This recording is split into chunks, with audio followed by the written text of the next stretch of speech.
How's everyone doing? Start off by recapping the Tennessee game. Entering the week, we talked to the team about the three things that were necessary to win the game. And that was preparation, physicality, and precision. Like I said, to win a road SEC game in a challenging environment, and none of those things happened. They didn't.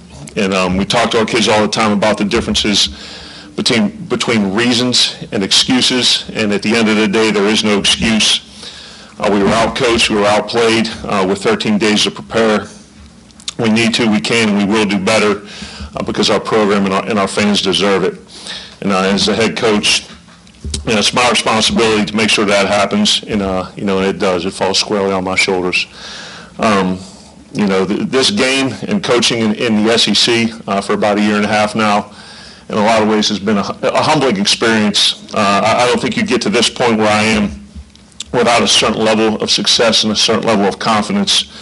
But this game and the SEC, it has a way of keeping you honest. And I think, you look at, this week with our game, and then you look across the board, and South Carolina beating Georgia, and some of the other things that happened, Texas A&M being 3-3, Kentucky coming off of a 10-win season and then being 3-3, that the margin of error in this conference is small, and it has been something that on a daily basis that I'm learning from and getting better when you're coaching against the best of the best on a weekly basis.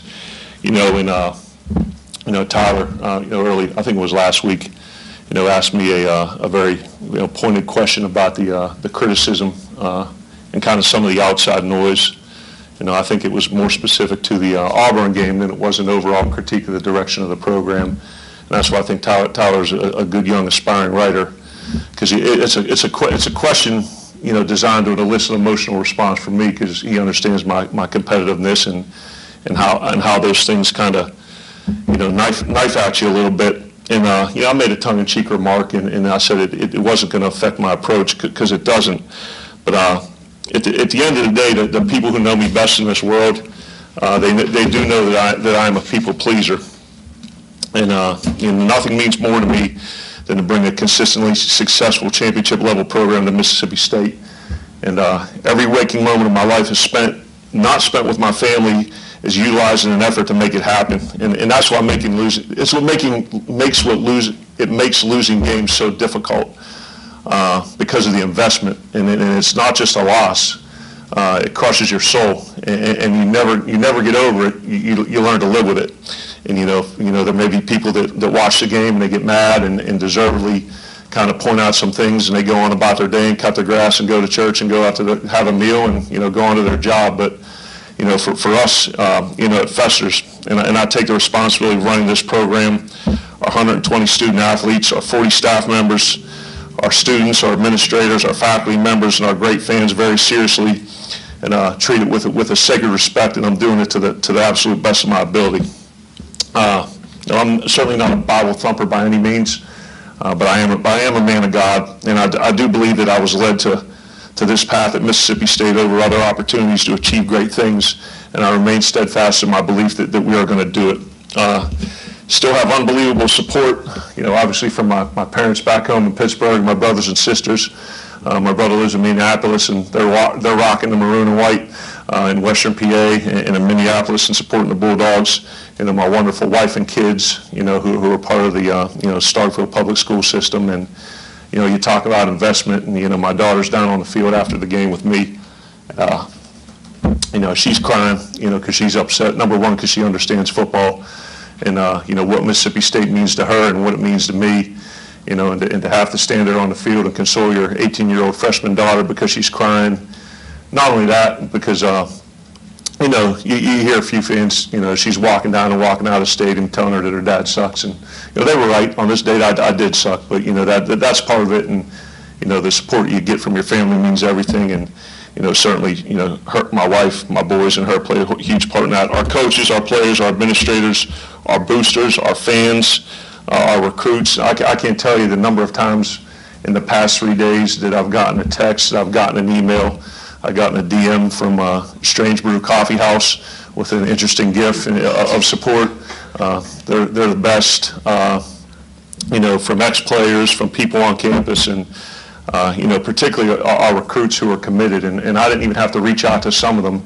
By the time I got, back to my phone and, on the way home, Coach Moorhead, we know you're a great coach. We know you got this. Just keep plugging away. And I've talked to you guys how I communicate with the recruits and their families on a daily basis, and kind of send a post-game, text message out to all of them yesterday. Within 5 minutes there were 15 responses talking about, and the message of it was, it's not apparent to people right away because we live in an instant gratification society that it takes time to build things special, and the process is occurring, and sometimes you can't see the forest through the trees, that it takes time and space to gain perspective. And, to a person, Coach, we believe in what you're doing. We see the long-term vision and couldn't be more proud to have our son, be a part of this process. So, like I said, it takes time to build special things.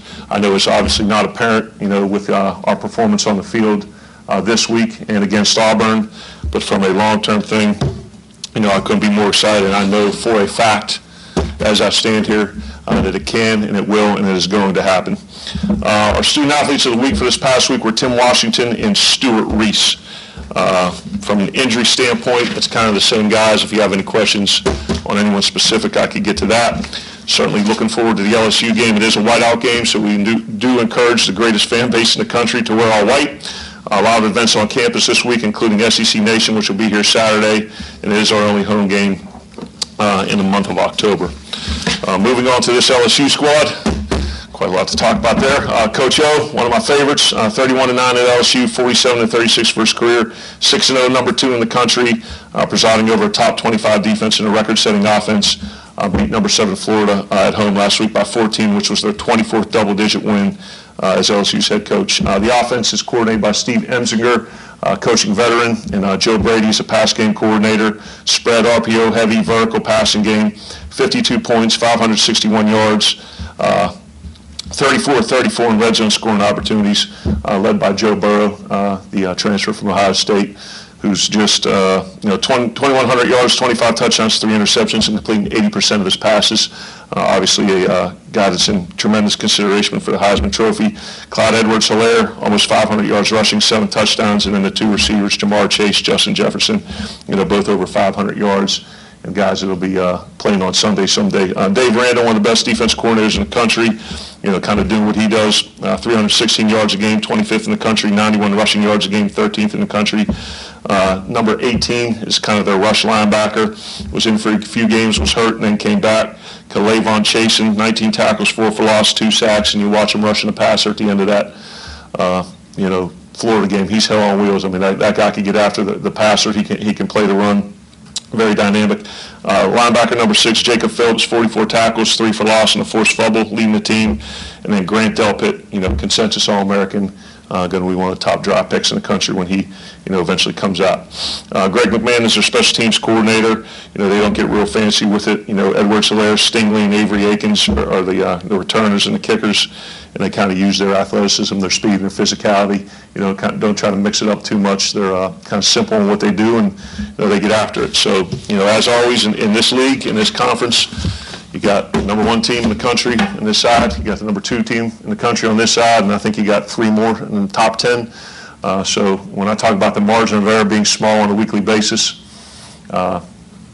it's about negligible this week because there almost is no margin of error because of the way that they're playing. So we need to do a real good job game planning. We need to do a great job, practicing, and we got to call a great game, and our kids got to execute at a high level to have an opportunity to beat a team of this caliber. Okay. Questions? We'll start with Steve. See a big Pittsburgh team today. Penguins and Pirates. Good.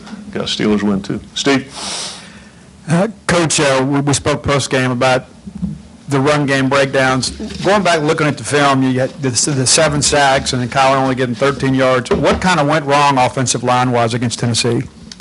Yeah, we did something a little different. As a post-game film review, generally I go in, kind of go through the goals, pick out about 5 positive plays and 5 plays where we needed to improve, and then we go on and they watch it with their position coaches.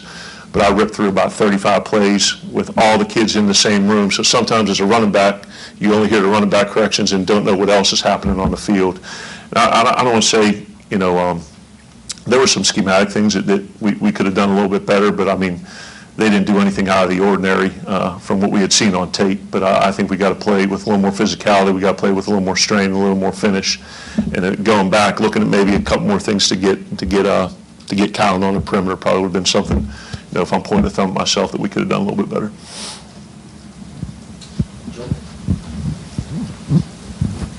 How do you approach the quarterback situation this week? I know you kind of asked that in post-game too the other day, but with Garrett, as well as he's kind of played lately, do you have an idea of who would be the starter this week already that you would share, or is it just kind of a wait-and-see thing right now? No, yes. Garrett's going to start. Tommy's going to back him up. Based on kind of what we've seen the past few weeks, both guys kind of deal with injuries, but Garrett leading us over to the win over Kentucky, how it kind of come in at the end of the Auburn game and provide a spark, and did the same thing in Tennessee. And Tommy's still not being completely over some of his things right now. We just feel like Garrett's been playing, moving the ball well. He gives us a great shot.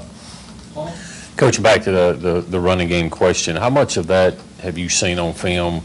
Obviously, Kylan got off to a great start, rushed for over 100 yards first 4 games, and then the last 2 opponents have held him under 50 yards. Yeah. How much has that been related in your mind to the inconsistent passing game and teams just creeping up more in the box? I don't think it's. I mean, that's a small part of it, but probably not as much. He's still, I think, over 600 and still averaging over 100 yards a game, and obviously the last 2 games have not been up to standard.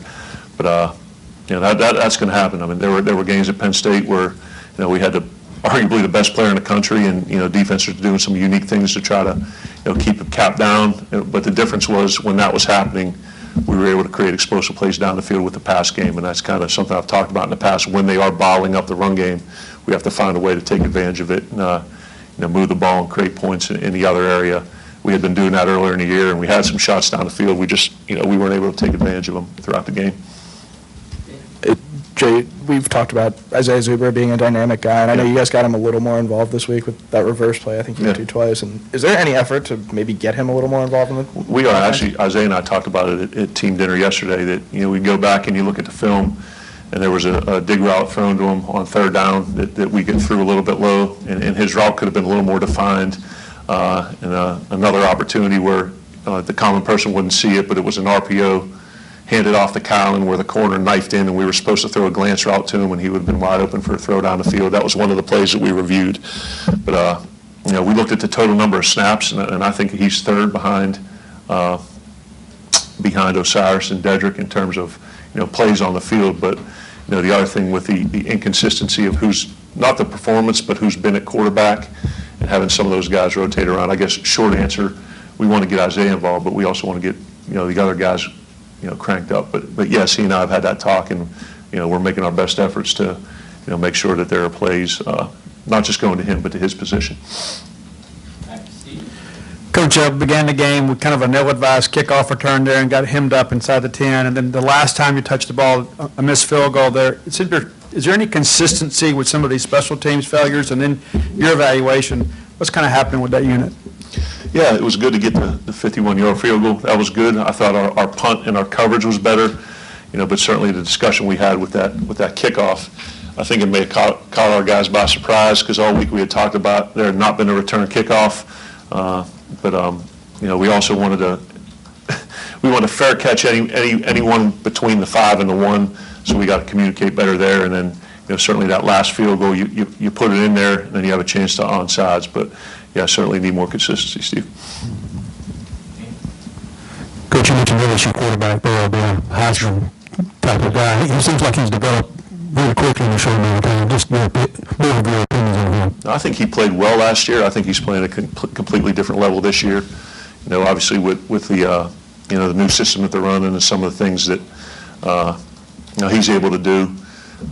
Making quick reads, making quick throws, and the receivers that he's thrown to. I think it's really, you've seen him elevate his game from a year span and take to a new level. You always knew he was talented, coming out of Ohio State and coming down here, but I think, what they're asking him to do now fits his skill set very well. The last couple of weeks, the offense have gotten off to a slow start, a lot of 3 and outs to start the game. I'm not sure how much that you script the plays and stuff, but how much can Garrett change that script up, or how much are you looking as yourself as a play caller to change up the script? Yeah, one of the things that we chart is a offensive goal was first drive score, whether it be a field goal or a touchdown, and I think out of 6, I think we've hit it 2 or 3 with a touchdown or a field goal, and we haven't done it the past few weeks. And, The first call of the game, I looked back and took accountability for that because they had brought an edge pressure against that bunch formation that they hadn't shown all year, and that we weren't able to block that guy to tackle Kylan. But as you go through play by play, is it a call where the kids don't have a chance for success based on what it is and how they're playing it, or is it a call where you're giving yourself an opportunity and there's a lack of execution? And as we went through all those plays, we talked about as coaches, us taking accountability and making sure that we're calling a play that gives them an opportunity. And then when that happens, we've got to practice it enough times, not that they get it right so they can't get it wrong. So I think it's probably, combination of both things, but, it's something with the opening scripts that we've run over the years that have been pretty good. We talked a lot about his heart and his determination, but Garrett came in, he was wearing a boot on his foot. So I guess the first question is, how healthy is he? But second question is, he told us that he might not have even played in that game, or it was a real late decision to even have him active. What's that say about his heart and going forward? How confident are you that he can be a true QB1 for this team? Yeah, I kind of had it in my head, for the past 3 years that he was going to be a guy that's going to be able to lead whatever program he goes to great things. And I think from the time he stepped on the field in the helicopter run, to everything that he does on a daily basis in terms of competitiveness and preparation, and quite frankly, performance, has earned the respect of his teammates. And I'm sure a lot of the question was asked based on how Tommy played in the first half, and Garrett came in and moved the ball a little bit. Why didn't Garrett start? And as you saw from him, like throughout the course of the week, neither were completely healthy, but Tommy was more healthy. And, Garrett progressed as the week went along, and had the conversations with him on Thursday or Friday where he was at. And then by the time we got to Saturday, he felt good that he could go, but it hadn't been that case necessarily, leading up to that during the week.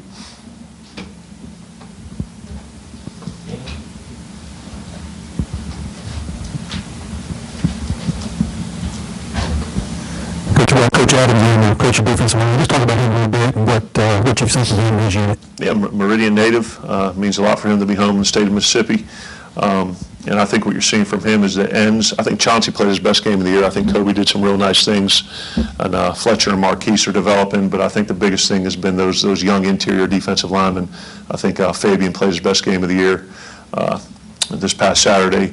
We were fortunate to have Autry this week, so I think he did a nice job. And then Crumity, Cam Young, and we're developing Nathan Pickering as well, in addition to some of those other guys. But I think he didn't inherit a group with 4 returning starters and 3 draft picks. He inherited a group that lacked overall experience and needed to be developed. And I think he's doing a good job along those lines. Joe, you've talked about prepping for games on the road and how it's different, but in the last couple of weeks, what do you think maybe has been the issue in coming out on road games, and why is there anything you maybe point to that can be fixed? I wouldn't necessarily attribute it to us being on the road. Obviously, Neyland Stadium's kind of a neat historic place, and the fans had it cranked up a little bit. But more than anything, we talk about controlling the controllables, and the venue's not one of them. So I think it's more an us thing than a where we're at thing. Go to Steve, then Brian. Coach, obviously, things with Tommy haven't gone to script with the injury and everything. And it stinks. And obviously, it's a difficult decision for you. How did you kind of communicate to him you're ready to make the change with Garrett? How difficult decision was that? No, Coach Brown communicated with Tommy what we're going to do, and I'll see him, today and then later tomorrow. He swings by, but yeah, I think he understands that we got his best interest at heart, and obviously, we talk all the time about decisions being made for the team first and the individual second. And Tommy's, he's still going to play a valuable role for us, and I'm sure he'll be in the game again at some point. So, when you're not necessarily playing well, sometimes having played the position, it's good to kind of, step away for a little bit, kind of gain a little perspective, watch from the sideline, and kind of, take a breath, and hopefully helps him get completely healed as well. But I think in what we're doing is giving our team the best opportunity to succeed. After the losses, one of the common things for you is we'll fix it. Are there issues with this team you feel that you can't fix at this late juncture in the season? Can't fix along with lines. That's the question, I guess. Is there an issue with this team that you feel like it just is what it is? It's a general question, but I think there's certain things, you look at personnel-wise, and, you know, you're playing with who's on your roster, who's in your two deep. I think schematically you can always, you know, make changes to, you know, maximize the strengths and minimize the negatives, but I don't think there's anything that necessarily can't change or can't be fixed. There's things that are more fixable than others, but I wouldn't say anything is, you know, beyond repair. Where does Keaton Thompson stand in the quarterback situation, and is there a situation in which he might come onto the field at some point this year? He's third right now, still behind Garrett and Tommy.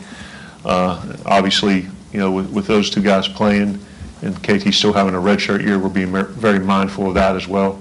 You know, and he hasn't played in one yet, so that plays a small part in it. But if he were to the point where, you know, playing him would, you know, give us the best opportunity to win, we would.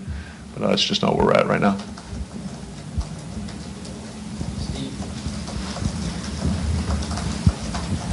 Coach, LSU always travels really well, and I'm sure they'll have a big contingent here, and you're probably going to need Bob from Boca Chica in the crowd with his cowbell. So what's your pitch to get him and the rest of the Bulldog fans in the stadium Saturday? #2 team in the country, best stadium in college football, and going to need a true home field advantage. So Bob and the rest of them out there, Andy from Ackerman and Will from West Point and Carl from Columbus, bring them all in, bring the cowbells, be loud, and come on in and cheer your Bulldogs on. Anything else? All right.